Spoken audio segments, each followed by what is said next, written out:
আসসালামু আলাইকুম। ABC update নিউজে স্বাগত। শুরুতেই সংবাদ শিরোনাম, পরে বিস্তারিত।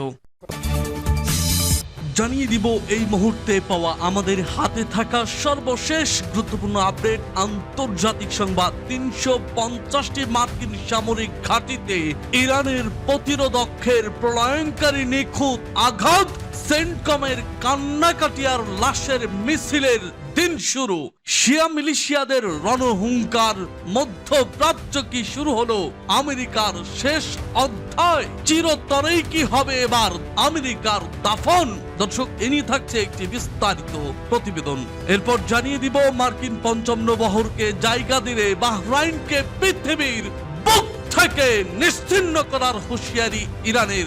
মুত্তাকির বিস্ফোরক বিবৃতির পর পারস্য উপসাগরে চূড়ান্ত মহাপ্রলয়ের কাউন্টডাউন। পঞ্চম নৌবহরের ঘাঁটি ব্যবহার করলেই আশ্রে পড়বে ইরানের পরমাণু মিসাইল। লে হালওয়ালে খেলা শুরু হয়ে গেছে। নমরুদদের এবার জনম শিক্ষা দেবে ইরান। এরপর জানিয়ে দেব বিশ্বের সকল ইসরায়েলি দূতাবাস লক্ষ্যবস্তুকে গুড়িয়ে দেওয়ার প্রলয়ঙ্কারী হুমকি।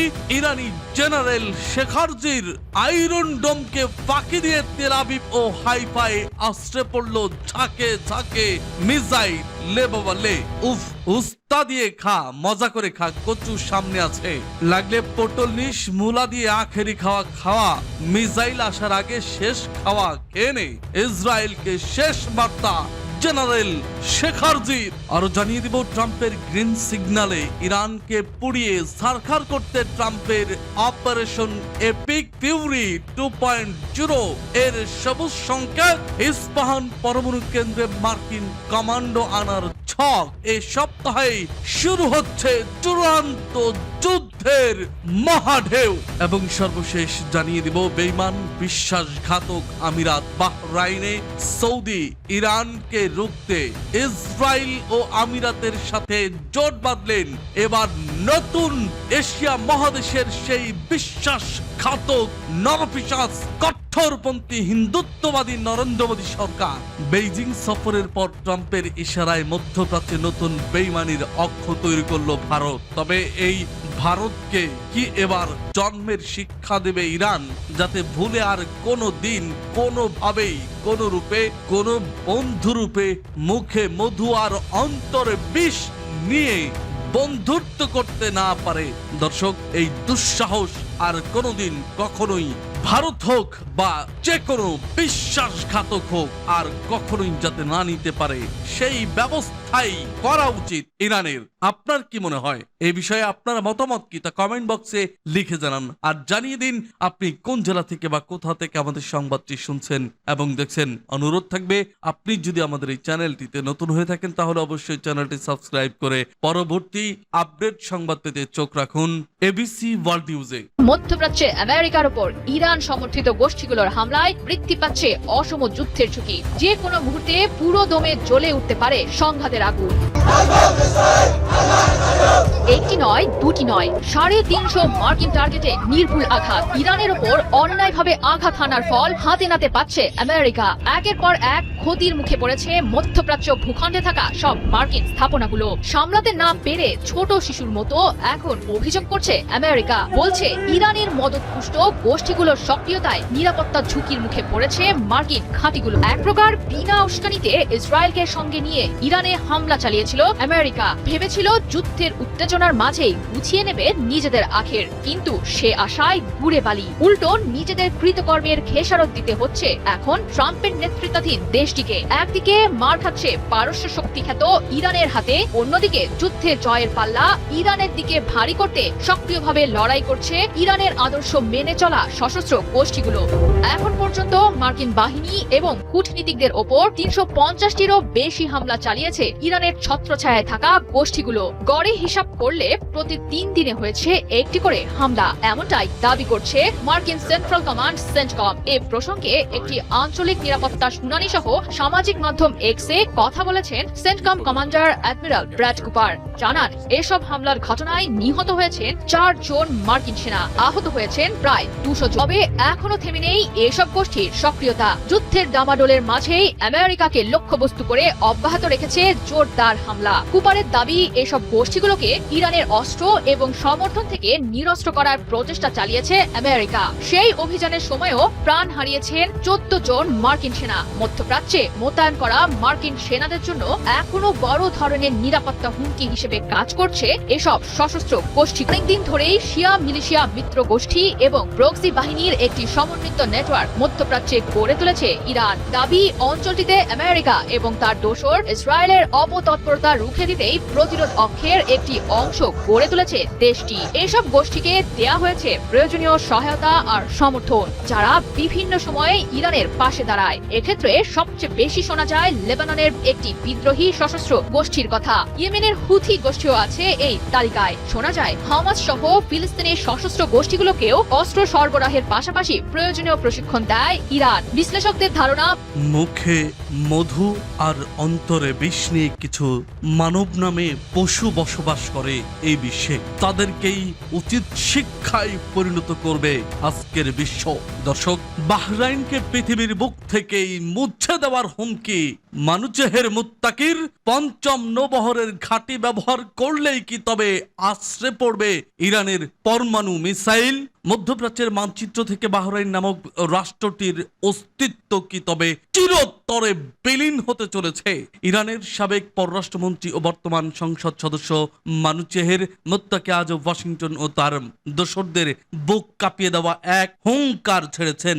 মুত্তাকি সাফ জানিয়েছেন, ভবিষ্যৎ যদি ফের যুদ্ধ বাঁধে এবং বাহরাইন তাদের ঘাঁটি এবং মাটি ব্যবহার করে মার্কিনীদের ইরানে হামলার সুযোগ দেয়, তবে তেহরান এমন ধ্বংসযজ্ঞ চালাবে যে বাহরাইন নিজের নামই ভুলে যাবে। পারস্য উপসাগরের বুকে এই চরম উত্তেজনার নেপথ্য রয়েছে বাহরাইনের সাম্প্রতিক কুৎসিত কূটনৈতিক বেইমানি। মুত্তাকি বিস্ফোরক অভিযোগ এনে বলেছেন, ইরানের সর্বোচ্চ নেতা আয়াতুল্লাহ আলী খামেনির শাহাদাতের পর সহানুভূতি জানানো তো দূর, বাহরাইন উল্টো জাতিসংঘের নিরাপত্তা পরিষদে ইরান বিরোধী কুখ্যাত প্রস্তাবকে সমর্থন দিয়েছে। এখানেই শেষ নয়, গত মাসে ইস্তাম্বুলের ইন্টার পার্লামেন্টারি ইউনিয়নেও ইরানের বিরুদ্ধে বিল পাশের নোংরা চক্রান্ত করেছিল মানামা, যা তেহরান তার কূটনৈতিক বিচক্ষণতায় রুখে দেয়। বাহরাইনের মাটিতে অবস্থিত মার্কিন নৌবাহিনীর পঞ্চম নৌবহরের প্রধান ঘাঁটিটি এখন ইরানের মিসাইল শাইলোর 1 নম্বর টার্গেট। চলতি 2026 সালের ইরান যুক্তরাষ্ট্র রক্তক্ষয়ী সংঘাতের সময় বাহরাইন, সংযুক্ত আরব আমিরাত, কাতার এবং সৌদির মার্কিন ঘাঁটিগুলোকে লক্ষ্য করে পঙ্গপালের মতো আশ্রে পড়েছিল ইরানি ড্রোন। মুত্তাকির এই নতুন বার্তা প্রমাণ করে মার্কিনীদের সামরিক সুবিধা দেওয়া যে কোনো আরব দেশের জন্য এখন সরাসরি আত্মহত্যার শামিল। ইরান ও বাহরাইনের মধ্যকার শিয়া সুন্নি বিভাজন এবং অভ্যন্তরীণ রাজনীতির দীর্ঘদিনের অবিশ্বাস আজ এক চূড়ান্ত যুদ্ধের রূপ নিয়েছে। মুত্তাকির এই বক্তব্য কেবল বাহরাইনকে হুমকি নয়, বরং রিয়াদ থেকে আবুধাবি পুরো উপসাগরীয় আরব অঞ্চলের অন্য এক অন্তিম আলটিমেটাম। তেহরান স্পষ্ট করে দিয়েছে, আমেরিকার আখের গোছাতে গিয়ে যদি কোনো মুসলিম দেশ ইরানের সার্বভৌমত্বে আঘাত আনার চেষ্টা করে, তবে তাকেও মার্কিন সাম্রাজ্যবাদের সাথে একসাথেই কবর দেওয়া হবে। নিজেদের অভ্যন্তরীণ জাতীয়তাবাদী আবেগ এবং জনসমর্থন ধরে রাখতে ইরানের নতুন নেতৃত্ব এখন ট্রিগারে আঙুল রেখে প্রস্তুত। আমেরিকা বা ইসরায়েলের ছায়াতলে আশ্রয় নিয়ে বাহরাইন আর নিজেদের সুরক্ষিত রাখতে পারবে না, এই সত্য আজ দিবালোকের মতো স্পষ্ট। মুত্তাকির এই প্রলয়ঙ্কারী হুমকি কি তবে মধ্যপ্রাচ্য পশ্চিমা প্রভাবের কফিনের শেষ পেরেক, নাকি বানামা তার ভুল শুধরে পিছু হটবে?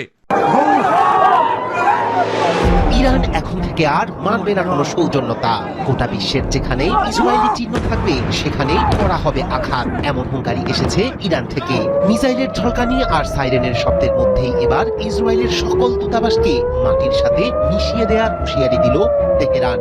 ইরান স্পষ্ট ভাষায় বলেছে, তাদের কূটনৈতিক মিশনে আঘাত এলে আরো ভয়ঙ্কর পরিণতি ভোগ করবে ইসরায়েল। এই ঘোষণা শুধু দুই দেশের দ্বন্দ্ব নয়, আন্তর্জাতিক কূটনৈতিক অঙ্গনেও কাঁপিয়ে দিয়েছে ইরান। এরই মধ্যে দফায় দফায় ক্ষেপণাস্ত্র হামলা চালিয়ে ইসরায়েলকে কোণঠাসা করেছে খামেনির যোদ্ধারা। একদিকে প্রতিরক্ষা ব্যবস্থায় সর্বোচ্চ সতর্কতা, অন্যদিকে সরাসরি দূতাবাস লক্ষ্যবস্তু করার হুমকি। প্রশ্ন উঠেছে, এই সংঘাত কি আঞ্চলিক সীমা ছাড়িয়ে বিশ্বযুদ্ধে রূপ নেবে? আবারও দফায় দফায় ইসরায়েল লক্ষ্য করে ক্ষেপণাস্ত্র হামলা চালিয়েছে ইরান। স্থানীয় সময় বুধবার ও বৃহস্পতিবার একাধিক দফায় এই হামলার কথা জানিয়েছে ইসরায়েলি সেনাবাহিনী। আইডিএফ এর দাবি, বুধবার গভীর রাত থেকে বৃহস্পতিবার ভোর পর্যন্ত বিভিন্ন দফায় ইরান থেকে ছোড়া ক্ষেপণাস্ত্র ও ড্রোন ইসরায়েলের আকাশসীমায় প্রবেশের চেষ্টা করে। দক্ষিণাঞ্চলের আশদোদ ও আশকেলেন, মধ্যাঞ্চলের তেল আবিবের উপকণ্ঠ এবং উত্তরাঞ্চলের হাইফা এলাকায় বেজে ওঠে সতর্ক সাইরেন। ইসরায়েলের শক্তিশালী আকাশ প্রতিরক্ষা ব্যবস্থা আয়রন ডোমকে ফাঁকি দিয়ে স্থলভাগে আঘাত হানতে সক্ষম হয়েছে অধিকাংশ ক্ষেপণাস্ত্র। তবে কয়েকটিকে ভূপাতিত করার দাবি করেছে আইডিএফ।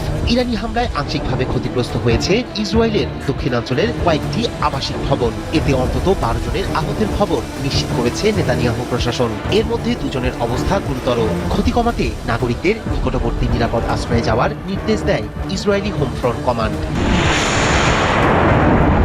এদিকে উত্তেজনার কেন্দ্রবিন্দুতে রয়েছে লেবাননের বৈরুতে অবস্থিত ইরানি কূটনৈতিক মিশন। ইরান স্পষ্ট করে জানিয়ে দিয়েছে, সেখানে ইসরায়েল কোনো ধরনের হামলা চালালে তার চরম প্রতিশোধ নেওয়া হবে। ইরানি সশস্ত্র বাহিনীর সিনিয়র মুখপাত্র ব্রিগেডিয়ার জেনারেল আবুল ফজল শেকারজি এক কড়া বার্তায় বলেন, যদি ইরানের কূটনৈতিক স্থাপনায় আঘাত আসে তবে বিশ্বের যে কোনো প্রান্তে থাকা ইসরায়েলি দূতাবাসগুলোকে বৈধ লক্ষ্যবস্তু হিসেবে বিবেচনা করা হবে। বিশ্লেষকরা বলছেন, ইসরায়েলি দূতাবাস উড়িয়ে দেওয়ার সরাসরি হুঁশিয়ারি পরিস্থিতিকে বৈশ্বিক মাত্রায় ছড়িয়ে দিতে পারে। কারণ বিশ্বের বিভিন্ন দেশে অবস্থিত ইসরায়েলি কূটনৈতিক মিশন এখন সম্ভাব্য নিরাপত্তা ঝুঁকিতে। মধ্যপ্রাচ্যের এই পাল্টাপাল্টি হুঁশিয়ারি শুধু 2 দেশের মধ্যে সীমাবদ্ধ থাকছে না, গভীর উদ্বেগ প্রকাশ করেছে আন্তর্জাতিক সম্প্রদায়। মধ্যপ্রাচ্যের আকাশে আবারও যুদ্ধের ঘনঘটা। বেইজিং সফর শেষ করে ওয়াশিংটনে ফিরতেই সুর চড়ালেন মার্কিন প্রেসিডেন্ট ডোনাল্ড ট্রাম্প।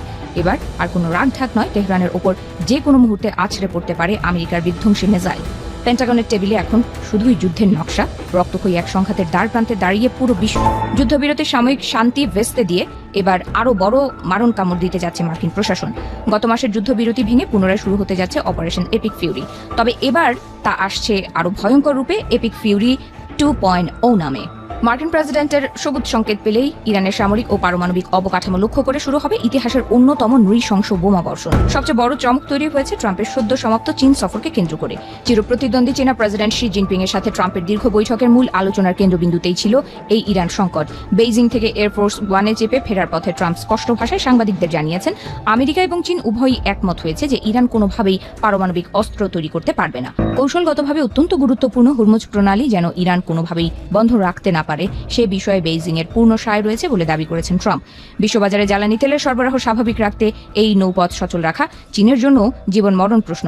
তবে তেহরানের ওপর চাপ সৃষ্টি করতে ট্রাম্প বেইজিং এর কাছে কোনো অনুনয় বিনয় করেননি, বরং নিজের চিরচেনা দম্ভে সাফ জানিয়ে দিয়েছেন আমেরিকা কারো কাছে কোনো অনুগ্রহ ভিক্ষা করে। এদিকে তেহরানের পক্ষ থেকে পাঠানো সর্বশেষ শান্তির প্রস্তাব এক তুড়িতে উড়িয়ে দিয়েছেন ট্রাম্প। মার্কিন প্রেসিডেন্টের সাফ কথা, চুক্তির প্রথম লাইনটি পড়ে যদি তার পছন্দ না হয় তবে পুরো প্রস্তাবটাই তিনি ডাস্টবিনে ছুঁড়ে ফেলে দেবেন। কোনো আপোষ বা সমঝোতার পথে না হেঁটে ট্রাম্প এখন মার্কিন নির্বাচনের আগে এক চূড়ান্ত সামরিক বিজয় ছিনিয়ে আনতে মরিয়া। আর এই লক্ষ্য পূরণে পেন্টাগনের পরিকল্পনাকারীরা এবার আর শুধু আকাশপথেই সীমাবদ্ধ থাকতে। ভেতরের খবর বলছে, শুধু বিমান হামলা নয়, ইরানের মাটির গভীরে লুকিয়ে রাখা ইস্পাহান পারমাণবিক কেন্দ্রের ইউরেনিয়াম ভান্ডার ধ্বংস করতে বিশেষ কমান্ডো বাহিনী পাঠানোর গোপন ছক কষছে পেন্টাগন। শত শত মার্কিন স্পেশাল অপারেশন ফোর্স ইতোমধ্যেই মধ্যপ্রাচ্যে অবস্থান নিয়েছে। যদিও মার্কিন সামরিক কর্মকর্তারা স্বীকার করছেন, ইরানের মূল ভূখণ্ডে ঢুকে এই স্থল অভিযান চালানো হবে অত্যন্ত ঝুঁকিপূর্ণ এবং এতে বিপুল পরিমাণ মার্কিন সেনার প্রাণহানি ঘটতে পারে। আড়ালে আবডালে যুদ্ধের এই মহাপ্রস্তুতিতে আমেরিকার কাঁধে কাঁধ মিলিয়ে দাঁড়িয়েছে ইসরায়েল। গোয়েন্দা সূত্রগুলো জানাচ্ছে, যুদ্ধবিরতির পর মার্কিন ও ইসরায়েলি বাহিনী বর্তমানে তাদের ইতিহাসের বৃহত্তম যৌথ সামরিক মহড়া ও প্রস্তুতি সম্পন্ন করছে। সবকিছু ঠিক থাকলে আগামী সপ্তাহের শুরুতেই ইরানের উপর আছড়ে পড়তে পারে যৌথ বাহিনীর প্রথম বিধ্বংসী ক্ষেপণাস্ত্র। পাল্টা হুঙ্কার ছাড়তে দেরি করেনি তেহরানও। ইরানের পার্লামেন্ট স্পিকার পরিষ্কার জানিয়ে দিয়েছেন, যে কোনো ধরনের আগ্রাসনের যোগ্য জবাব দিতে তাদের সশস্ত্র বাহিনী পুরোপুরি প্রস্তুত। অন্যদিকে বেইজিং এর রাজপ্রাসাদে ট্রাম্পের সাথে একান্ত বৈঠকে শি জিনপিং মার্কিন প্রেসিডেন্টকে কড়া হুঁশিয়ারি দিয়ে রেখেছেন তাইওয়ান ইস্যুতে। ইরানকে ঠেকাতে এক হচ্ছে ইসরায়েল, আরব আমিরাত এবং ভারত। শুনতে প্রথমে অবিশ্বাস্য মনে হলেও এমনটাই ঘটতে যাচ্ছে। আরব আমিরাত এবং ইসরায়েল তলে তলে এক হয়ে কাজ করছে, তা আগেই জানা গিয়েছিল। তাতে এবার যোগ দিতে যাচ্ছে নেতানিয়াহুর বন্ধু নরেন্দ্র মোদীর ভারত। এরই মধ্যে আরব আমিরাতে ইরানের হামলার কঠোর নিন্দা জানিয়েছেন মোদী। তিন দেশের এই সমঝোতা শেষ পর্যন্ত সামরিক অক্ষে রূপ নেয় কিনা তা দেখার অপেক্ষায় আছেন বিশ্লেষকরা। শুক্রবার 3 ঘন্টার কম সময়ের জন্য সংযুক্ত আরব আমিরাত সফরে যান ভারতের প্রধানমন্ত্রী নরেন্দ্র মোদী। বৈঠক করেন আমিরাতের প্রেসিডেন্ট শেখ মোহাম্মদ বিন জায়েদ আল নাহিয়ানের সঙ্গে। বলেন আমিরাতের যে কোনো বিপদে পাশে আছে ভারত। জানান আমিরাতের ওপর ইরানের হামলা কোনোভাবেই গ্রহণযোগ্য নয়। আলাপচারিতায় মোদী বিশেষভাবে জোরারোপ করেন হুরমুজ প্রণালীকে উন্মুক্ত এবং নিরাপদ রাখা প্রসঙ্গেও। বলেন বিশ্বের জ্বালানি পরিবহনের অন্যতম গুরুত্বপূর্ণ জলপথ হুরমুজ প্রণালীকে অবাধ, উন্মুক্ত আর নিরাপদ রাখা ভারতের সর্বোচ্চ অগ্রাধিকার। যদিও একদিন আগেই ইরানের পররাষ্ট্রমন্ত্রী আব্বাস আরাকচির সঙ্গে বৈঠক সারেন ভারতের প্রধানমন্ত্রী নরেন্দ্র মোদী। এরপরই আমিরাতে ঝটিকা সফরে যান ট্রাম্পের এক সময়ের ঘনিষ্ঠ বন্ধু মোদী। দাবি করেন সবসময় সংলাপ ও কূটনীতিতে বিশ্বাসী ভারত। চলমান সংঘাতে ইরানের অবস্থানকেও তুলে ধরেন নেতিবাচক দৃষ্টিতে। আভাস দেন হুরমুজে আন্তর্জাতিক আইন মেনে চলছে না ইরান। এ যেন মোদীর মুখে মধু আর অন্তরে বিষ। আর তাতেই ঘনিয়ে উঠছে প্রশ্ন, ইরানকে কোণঠাসা করতে কি মার্কিন ছত্রছায়ায় থাকা আমিরাতের সঙ্গে জোট বাঁধছে ভারত? আমিরাতের কৌশলগত জোটের মাঝেই পর্দার আড়ালে শোনা যাচ্ছে আরেকটি নাম। সেটি হলো আমেরিকার সকল অপকর্মের সঙ্গী ইসরায়েল। ইরান যুদ্ধের মাঝেই নাকি আমিরাত সফরে যান ইরানের চালানো অপারেশন এপিক ফিউরির অন্যতম হোতা বেনিয়ামিন নেতানিয়াহু। সাক্ষাৎ করেন আমিরাতের প্রেসিডেন্ট শেখ মোহাম্মদ বিন জায়েদের সঙ্গে। যদিও নেতানিয়াহুর সফরের বিষয়টি মানতে নারাজ আমিরাত প্রশাসন, তবে একে গোপন সফর বলে দাবি করছে ইসরায়েলের প্রধানমন্ত্রী দপ্তর। ইতোমধ্যেই নেতানিয়াহুর কার্যালয় থেকে প্রকাশিত হয়েছে বিবৃতি। বলা হচ্ছে আমিরাত ইসরায়েলের মধ্যকার দ্বিপক্ষীয় সম্পর্কের পাশাপাশি সামরিক যোগাযোগ বৃদ্ধি করতেই আমিরাতে যান লিকুদ পার্টির এই নেতা। সহজ ভাষায় মার্কিন মিত্র এই 3 দেশ বুঝে গেছে সামরিক হামলা চালিয়ে সম্ভব নয় ইরানকে কোণঠাসা করা। তাই তারা বেছে নিয়েছে আঞ্চলিক অংশীদারিত্বের পথ, গড়ে তুলছে কূটনৈতিক বলয়, যাতে ক্রমশ বিচ্ছিন্ন হয়ে পড়ে ইরান। কারণ শাহনামার পাতায় বীর রুস্তমকে থামাতে সরাসরি যুদ্ধের বদলে শত্রু তুরানের রাজারা বেছে নিয়েছিল দূরবর্তী রাজ্যগুলোকে একজোট করার পরিকল্পনা।